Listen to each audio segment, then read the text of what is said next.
Speaker, the Honourable Minister, Cabinet Minister from the Government of Karnataka,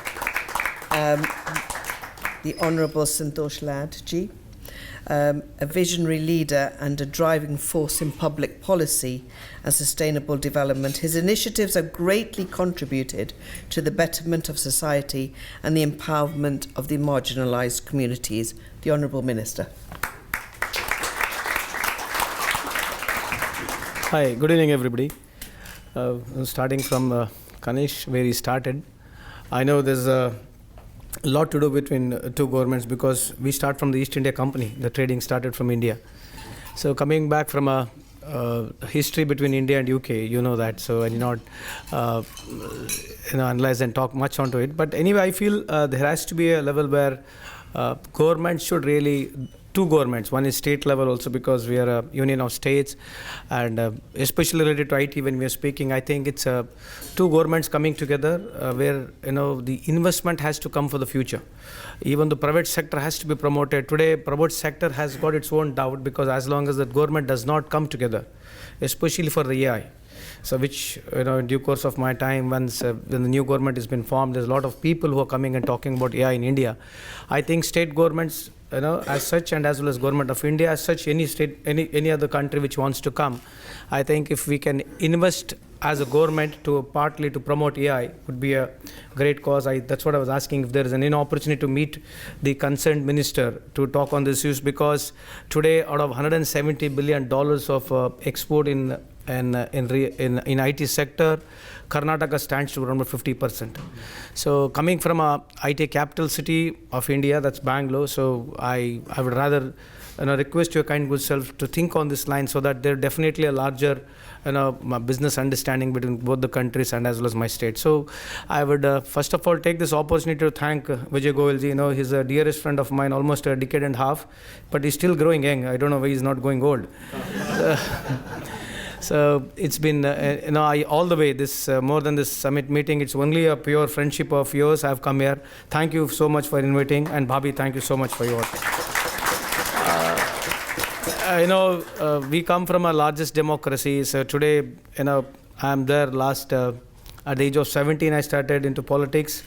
So, democracy country, whenever we meet people, when we talk, I was there in Paris, we were traveling around, whenever we meet, people have got a lot of,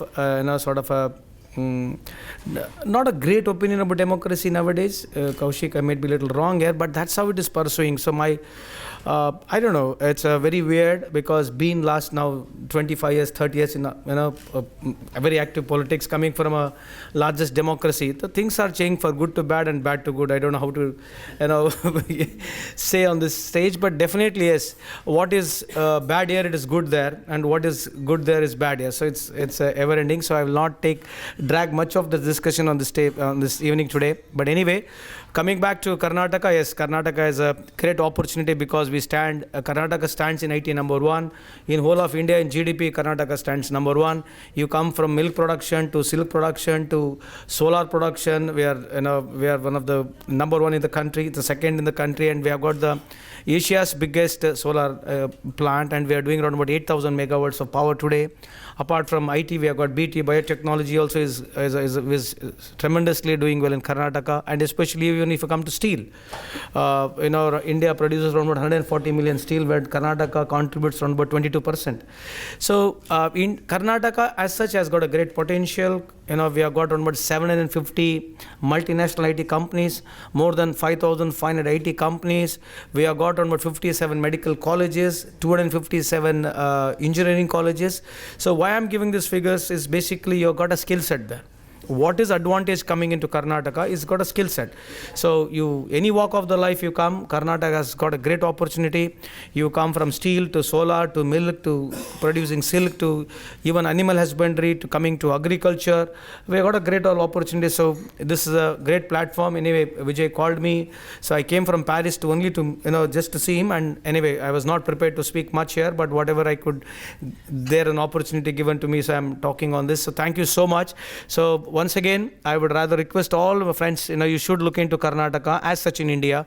And we are a $4 trillion economy now, but I'm sure our great leader, Mr. Prime Minister Modi, has got a vision that we have to take it to around $30 trillion economy. We are sure India is geared up for that. So I request you all the business entrepreneurs who are out there, please come to my state, Karnataka, come to my country, India. So anyway, any opportunity that you feel that we could be a part of this journey to grow business, we'll be more than happy to participate. And I take this opportunity to thank my CM. Basically, we have done 5 programs, which is very important. I should state on this table. We spend around about $12 billion per annum we are giving as a social security to the commoner today. So because of that, our GDP has increased. This is a phenomenal program where the whole world has to look into, because today we are having a 70 million population in Karnataka, out of which around 40 million families have been given these 5 programs, out of which today state of Karnataka is contributing number 1 in GDP. So from this platform, I feel that you should all look into this program so that future, because there are so many democratic countries which are there, we can look into these programs. Thank you so much. Thank you, Venerable.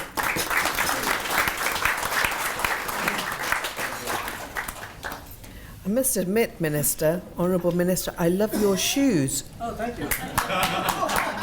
If you haven't seen the Honourable Minister's shoes, they are actually really very, very trendy.